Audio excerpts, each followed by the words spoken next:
নমস্কাৰ সকলোকে স্বাগতম জনাইছো আমাৰ চেনেলৰ অন্য এটা ভিডিঅ'লৈ আৰু আজি ভিডিঅ'টো আমি কেইটামান অতি গুৰুত্বপূৰ্ণ প্ৰশ্নোত্তৰ আলোচনা কৰিম যি আগন্তুক হ'বলগীয়া সকলো ধৰণৰ এক্সামৰ সুবিধা হোৱাকৈ কেইটামান কুৱেশ্যন লৈ আহিছো সো ভিডিঅ'টো আৰম্ভ কৰোঁ আজি প্ৰথম কুৱেশ্যনটো সুধিছে বৰদলৈ ট্ৰফি কি খেলৰ লগত জড়িত ইয়াতে অপচন আছে ফুটবল ক্ৰিকেট বেডমিণ্টন ওপৰ এটাও নহয় ইয়াৰে শুদ্ধ এনসাৰটো হ'ব অপচন এ ফুটবল বৰদলৈ ট্ৰফি ফুটবল খেলৰ লগত জড়িত পিছৰ কোৱেশ্যনটো সুধিছে অসমৰ কোনখন জিলা সৰ্বপ্ৰথম ধপাত নিষিদ্ধ হিচাপে ঘোষণা কৰা হৈছিল অপচন দিছে কৰিমগঞ্জ যোৰহাট গোলাঘাট লখিমপুৰ ইয়াৰে শুদ্ধ উত্তৰটো হ'ব option B Jorhat next question number 3 Assam চৰকাৰে গঠন কৰা বিশেষ মহিলা কামাণ্ডো বাহিনীটোৰ নাম কি ইয়াতে অপচন আছে বীৰংগনা স্ত্ৰীবল নিৰ্ভয়া নাৰীবল ইয়াৰে শুদ্ধ উত্তৰটো নিশ্চয় সকলোৱে জানে অপচন এ শুদ্ধ হ'ব বীৰংগনা অসম চৰকাৰে গঠন কৰা বিশেষ মহিলা কামাণ্ডো বাহিনীটোৰ নাম কি বীৰংগনা নেক্সট কুৱেশ্যন নম্বৰ 4 ধুধৰ আলি কোনে নিৰ্মাণ কৰোৱাইছিল অপচনত দিছে গদাধৰ সিংহ ৰুদ্ৰ সিংহ শিৱ সিংহ পুৰন্দৰ সিংহ শুদ্ধ উত্তৰটো হ'ব অপচন এ গদাধৰ সিংহ ধুধৰ আলি নিৰ্মাণ কোনে কৰাইছিল গদাধৰ সিংহই কৰাইছিল নেক্সট কুৱেশ্যন নম্বৰ 5 কোন চনত অসমত বনৰীয়া চাহ গছ আৱিষ্কৃত হৈছিল ইয়াৰে শুদ্ধ এনসাৰটো হ'ব অপচন এ 1823 চনত অসমত বনৰীয়া চাহ আৱিষ্কৃত হৈছিল নেক্সট কুৱেশ্যন নম্বৰ 6 ভাৰতৰ প্ৰথম অসমীয়া ৰাষ্ট্ৰপতি কোন আছিল ইয়াতে অপচন আছে ভি গিৰি ফখৰুদ্দিন আলী আহমেদ ডক্টৰ জাকিৰ হুছেইন জ্ঞানী জায়ল সিং আৰু ইয়াৰ শুদ্ধ উত্তৰটো হ'ব অপচন বি ফখৰুদ্দিন আলী আহমেদ ভাৰতৰ প্ৰথম অসমীয়া ৰাষ্ট্ৰপতি কোন আছিল Fakhruddin Ali Ahmed next question number 7 ইংৰাজৰ বিৰুদ্ধে যুঁজ দিয়া প্ৰথমজন অসমীয়া কোন আছিল ইয়াতে অপচন আছে মণিৰাম দেৱান গমধৰ কোঁৱৰ পিয়লি ফুকন কুশল কোঁৱৰ ইয়াৰে শুদ্ধ এনসাৰটো হ'ব অপচন বি গমধৰ কোঁৱৰ ইংৰাজৰ বিৰুদ্ধে যুঁজ দিয়া প্ৰথমজন অসমীয়া কোন আছিল Gomdhar Konwar next question number 8 Guwahati চাহ নিলাম কেন্দ্ৰ কোন চনত স্থাপিত হৈছিল ইয়াৰে শুদ্ধ উত্তৰটো হ'ব অপচন এ 1970 চনত গুৱাহাটী চাহ নিলাম কেন্দ্ৰটো কিমান চনত স্থাপিত হৈছিল 1970 চনত পিছৰ কুৱেশ্যনটো সুধিছে অসম কেতিয়া ইংৰাজৰ অধীন হয় কি সুধিছে অসম কেতিয়া ইংৰাজৰ অধীন হয় ইয়াতে অপচন দিছে 1824 চনত 1826 চনত 1822 চনত 1817 চনত ইয়াৰ শুদ্ধ উত্তৰটো হ'ব অপচন বি 1826 চনত অসম কেতিয়া ইংৰাজৰ অধীন হৈছিল 1826 চনত নেক্সট কুৱেশ্যন নম্বৰ 10 সুধিছে ঘূৰণীয়া মেজমেলত অসমৰ প্ৰতিনিধি কোন আছিল কি সুধিছে ঘূৰণীয়া মেজমেলত অংশগ্ৰহণ কৰা অসমৰ প্ৰতিনিধিজনৰ নাম সুধিছে ইয়াৰে শুদ্ধ এনসাৰটো হ'ব অপচন এ চন্দ্ৰধৰ বৰুৱা ঘূৰণীয়া মেজমেলত অংশগ্ৰহণ কৰা অসমৰ প্ৰতিনিধিজন কোন আছিল Chandradhar Barua next question number 11 Chutia ৰাজ্যৰ অন্তিমজন ৰজা কোন আছিল অপচন দিছে নীতিপাল ৰতনপাল বীৰপাল বিষ্ণুপাল ইয়াৰে শুদ্ধ এনসাৰটো নিশ্চয় সকলোৱে জানে অপচন এ হ'ব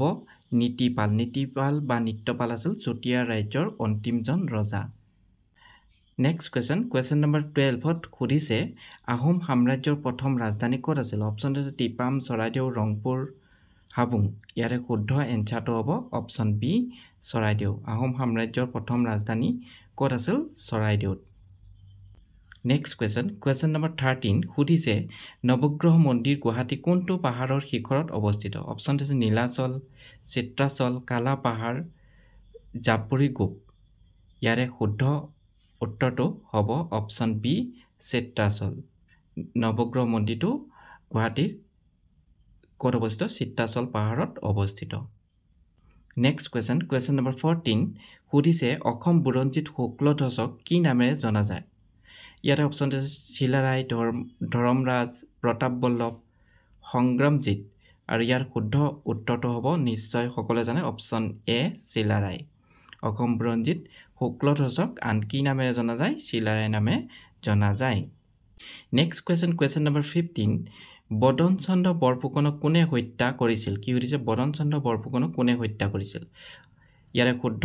এনসাৰটো হ'ব অপচন বি ৰূপ সিং সুবেদাৰ বদন চন্দ্ৰ বৰফুকনক হত্যা কৰিছিল কোনে ৰূপ সিং সুবেদাৰে নেক্সট কুৱেশ্যন নম্বৰ 16 সুধিছে অসমলৈ অহা প্ৰথমজন চীনা পৰিব্ৰাজক কোন আছিল ইয়াৰে শুদ্ধ এনচাৰটো নিশ্চয় সকলে জানে অপশ্যন এ শুদ্ধ হ'ব হিউৱেন চাং অসমলৈ অহা প্ৰথমজন চীনা পৰিব্ৰাজক কোন আছিল Hiuen Tsang next question number 17 পথৰুঘাটৰ ৰণস্থলী আছিল অপশ্যনত আছে নগাঁও শিৱসাগৰ গোৱালপাৰা দৰং ইয়াৰে শুদ্ধ এনচাৰটো হ'ব অপশ্যন ডি দৰং পথৰুঘাটৰ ৰণ ক'ত সংগঠিত হৈছিল দৰঙত সংগঠিত হৈছিল নেক্সট কুৱেশ্যন নম্বৰ 18 সুধিছে বামুণী কোঁৱৰৰ টাই আহোম নাম কি আছিল ইয়াতে অপশ্যন দিয়া আছে চুডাংফা চুবিনফা চুচেনফা চুহুংমুং ইয়াৰে শুদ্ধ উত্তৰটো হ'ব অপশ্যন এ চুডাংফা বামুণী কোঁৱৰৰ টাই আহোম নাম কি আছিল চুডাংফা নেক্সট কুৱেশ্যন নম্বৰ 19 তলত কোনগৰাকী শংকৰদেৱৰ কন্যা অপশ্যনত দিয়া আছে মালা মুনু ভানু পদ্মা ইয়াৰে শুদ্ধ উত্তৰটো হ'ব অপশ্যন বি মুনু শংকৰদেৱৰ কন্যাগৰাকীৰ নাম কি আছিল মুনু নেক্সট কুৱেশ্যন নম্বৰ 20 আহোমৰ শাসন কালত কোনজন ব্যক্তিক অৰ্থনীতিবিদ আৰু সমাজ সংস্কাৰক হিচাপে জনা গৈছিল ইয়াতে অপশ্যন দিছে আতন বৰগোহাঁই মোমাই তামুলী বৰবৰুৱা পূৰ্ণানন্দ বুঢ়াগোহাঁই বদন চন্দ্ৰ বৰফুকন ইয়াৰে শুদ্ধ উত্তৰটো হ'ব অপশ্যন বি মোমাই তামুলী বৰবৰুৱা আহোমসকলৰ শাসন কালত মোমাই তামুলী বৰবৰুৱাক এজন অৰ্থনীতিবিদ আৰু সমাজ সংস্কাৰক হিচাপে জনা গৈছিল নেক্সট কুৱেশ্যন নম্বৰ 21 সুধিছে তলৰ কোনটো শোধনাগাৰক অসম চুক্তিৰ শোধনাগাৰ হিচাপে জনা যায় ইয়াৰে শুদ্ধ উত্তৰটো হ'ব অপশ্যন চি নুমলীগড় তেল শোধনাগাৰটোক অসম চুক্তিৰ ফলত গঠিত হোৱা শোধনাগাৰ হিচাপে জনা যায় পিছৰ কুৱেশ্যনটোত সুধিছে অসমে আন্তৰ্জাতিক সীমান্ত স্পৰ্শ কৰা দেশ কেইখন হ'ল মানে কি সুধিছে অসমে আন্তৰ্জাতিক সীমান্ত স্পৰ্শ কৰা দেশ কেইখনৰ নাম সুধিছে ইয়াতে অপশ্যন আছে চীন আৰু ৰাছিয়া নেপাল আৰু ভূটান আৰু বাংলাদেশ নেপাল আৰু চীন ইয়াৰে শুদ্ধ উত্তৰটো হ'ব অপশ্যন চি ভূটান আৰু বাংলাদেশ নেক্সট কুৱেশ্যন নম্বৰ 23 অসমৰ মুঠ মাটিকালি কিমান ইয়াৰে শুদ্ধ এনচাৰটো হ'ব অপশ্যন বি ৭৮,৪৩৮ বৰ্গ কিলোমিটাৰ অসমৰ মুঠ মাটিকালি কিমান ৭৮,৪৩৮ বৰ্গ কিলোমিটাৰ পিছৰ কুৱেশ্যনটো সুধিছে অসমৰ সাক্ষৰতা হাৰ কিমান কি সুধিছে অসমৰ সাক্ষৰতা হাৰ কিমান ইয়াৰে শুদ্ধ এনচাৰটো হ'ব অপশ্যন বি ৭২.19% অসমত সাক্ষৰতা হাৰ হ'ল ৭২.19%। নেক্সট কুৱেশ্যন নম্বৰ 25 মাটিকালিৰ ক্ষেত্ৰত অসমৰ সৰ্ববৃহৎ জিলাখনৰ নাম কি ইয়াতে অপশ্যন দিছে কাৰ্বি আংলং শোণিতপুৰ ডিমা হাছাও তিনিচুকীয়া ইয়াৰে শুদ্ধ এনচাৰটো হ'ব অপশ্যন এ কাৰ্বি আংলং মাটিকালিৰ ক্ষেত্ৰত অসমৰ সৰ্ববৃহৎ জিলাখনৰ নাম কি Karbi Anglong next question number 26 অসমৰ প্ৰথম মহিলা মুখ্যমন্ত্ৰী কোন ইয়াৰে শুদ্ধ এনচাৰটো হ'ব অপশ্যন বি ছয়দা আনোৱাৰ টাইমুৰ অসমৰ প্ৰথম মহিলা মুখ্যমন্ত্ৰী কোন আছিল Syeda Anowara Taimur next question number 27 ভাৰতৰ উচ্চতম ন্যায়ালয়ৰ প্ৰথম অসমীয়া ন্যায়াধীশ কোন ইয়াৰে শুদ্ধ এনচাৰটো হ'ব অপশ্যন এ পাৰ্বতী কুমাৰ গোস্বামী ভাৰতৰ উচ্চতম ন্যায়ালয়ৰ প্ৰথম অসমীয়া ন্যায়াধীশ কোন আছিল Parbati Kumar Goswami next question number 28 অসমৰ সৰ্ববৃহৎ শোধনাগাৰটো ক'ত আছে অপশ্যনত দিছে বঙাইগাঁও নুনমাটি ডিগবৈ নুমলীগড় ইয়াৰে শুদ্ধ এনচাৰটো হ'ব অপশ্যন চি ডিগবৈ অসমৰ সৰ্ববৃহৎ তেল শোধনাগাৰটো ক'ত আছে ডিগবৈ নেক্সট কুৱেশ্যন নম্বৰ 29 পৰাগ উৎসৱ কোনটো জনগোষ্ঠীয়ে উদযাপন কৰে অপশ্যন দিছে কাৰ্বি ৰাভা বড়ো মিচিং ইয়াৰে শুদ্ধ এনচাৰটো হ'ব অপশ্যন ডি মিচিং জনগোষ্ঠীয়ে কি কৰে পৰাগ উৎসৱটো উদযাপন কৰে নেক্সট কুৱেশ্যন নম্বৰ 30 সুধিছে ৰাষ্ট্ৰীয় বঁটা বিজয়ী প্ৰথম অসমীয়া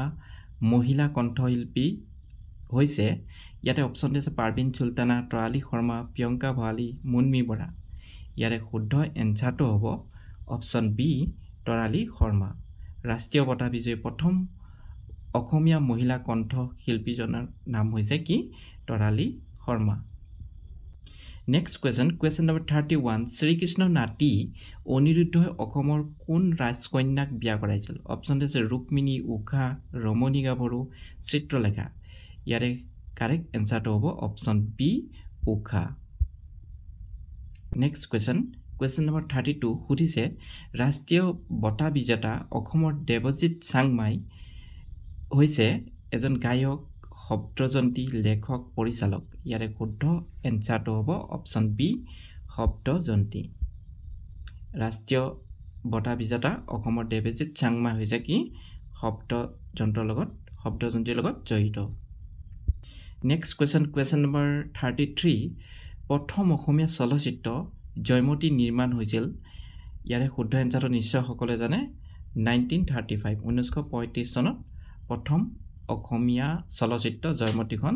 মুক্তি লাভ কৰিছিল নেক্সট question number 34 প্ৰথম অসমীয়া ৰঙীন চলচ্চিত্ৰ হ'ল অপচন আছে অগ্নিস্নান পিয়লি ফুকন দুৰণী ৰং ভাইটি ইয়াৰে শুদ্ধ এনসাৰটো হ'ব অপচন ডি ভাইটি প্ৰথম অসমীয়া সম্পূৰ্ণ ৰঙীন চলচ্চিত্ৰখন কোনখন আছিল ভাইটি